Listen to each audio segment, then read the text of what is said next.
Hello दोस्तों, नमस्कार। स्वागत है आपका हमारे YouTube चैनल में। आज हम आप लोगों को बताने वाले हैं कि अगर आप गेहूं की बुआई कर रहे हैं उस समय जो खादें आप देना चाहते हैं उसमें कौन सी खाद आपके लिए अच्छी रहती है, किस खाद में कौन सी मात्रा होती है और कौन सी खाद की आवश्यकता होती है बुआई के वक्त। इसमें आप लोगों को दो खादें हैं जिनमें आपको हर वक्त कन्फ्यूजन रहता है, जैसे DAP और NPK।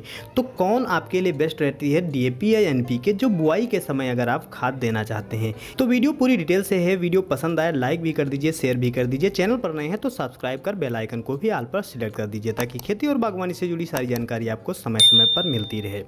सबसे पहले बात करते हैं जो DAP और NPK में होता क्या है। DAP जो है वो अगर आप 18-46-0 ले रहे हैं उसमें आपको नाइट्रोजन 18% और फास्फोरस 46% मिलती है। पोटास आपको 0% यानी बिल्कुल नहीं उसमें होती है। और वहीं अगर आप NPK लेते हैं 12-32-16 हो या 10-26-26 हो, उसमें आपको नाइट्रोजन 12%, फास्फोरस 32% और 16% आपको पोटेशियम मिल जाता है। वहीं 10-26-26 में आपको नाइट्रोजन 10%, 26% फास्फोरस और 26% पोटेशियम मिल जाता है।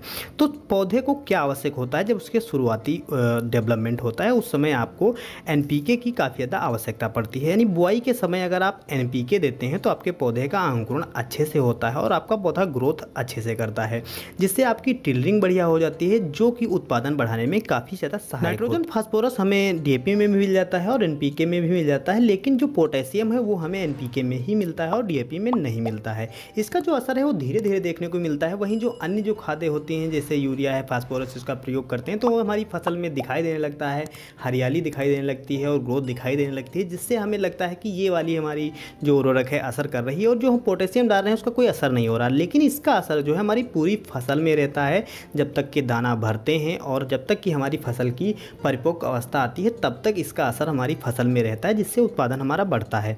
और जो अगर हम NPK प्रयोग करते हैं तो उसके साथ में जो अन्य कुछ पोषक तत्व होते हैं वो भी मिल जाते हैं, जो कि आपको जो मार्केट से आप बोरी लेते हैं उस पर नहीं लिखे होते हैं, जिसमें आपको सल्फर भी मिलता है, आयरन भी मिलता है, कैल्शियम भी मिलता है, मैग्नीशियम भी मिलता है, जिंक, कॉपर इत्यादि अन्य भी कुछ पोषक तत्व मिल जाते हैं।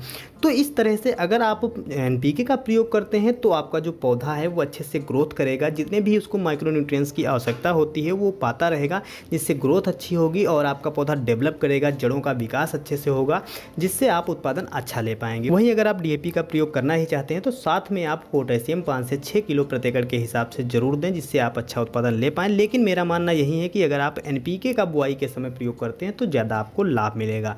कई किसान भाई SSP यानी सिंगल सुपर फास्फेट का भी प्रयोग करते हैं, तो उसके बारे में भी थोड़ी सी जानकारी दे देते हैं। जो सिंगल सुपर फास्फेट होती है उसमें आपको फास्फोरस 16% मिल जाती है, नाइट्रोजन आपको 0% मिलती है, कैल्शियम आपको 21% मिलती है और सल्फर आपको 11% मिलती है। तो उसमें जो अन्य माइक्रोन्यूट्रिएंट्स है, फास्फोरस है, कैल्शियम है, सल्फर है, वो आपको अच्छी मात्रा में मिल जाता है। लेकिन आपको यहाँ पर नाइट्रोजन बिल्कुल नहीं मिलता है, इसलिए आप 4 से 5 किलो प्रति एकड़ के हिसाब से यूरिया मिलाकर साथ में जरूर प्रयोग करें। इस तरह से आप गेहूं बुआई के समय खादों का उपयोग कर सकते हैं, जिससे आपको अच्छा उत्पादन मिलेगा, जमाव काफ़ी अच्छा होगा और ग्रोथ भी काफ़ी अच्छी आपकी होगी। वीडियो पसंद आया हो लाइक शेयर करें, चैनल पर नए हैं तो सब्सक्राइब करें। धन्यवाद।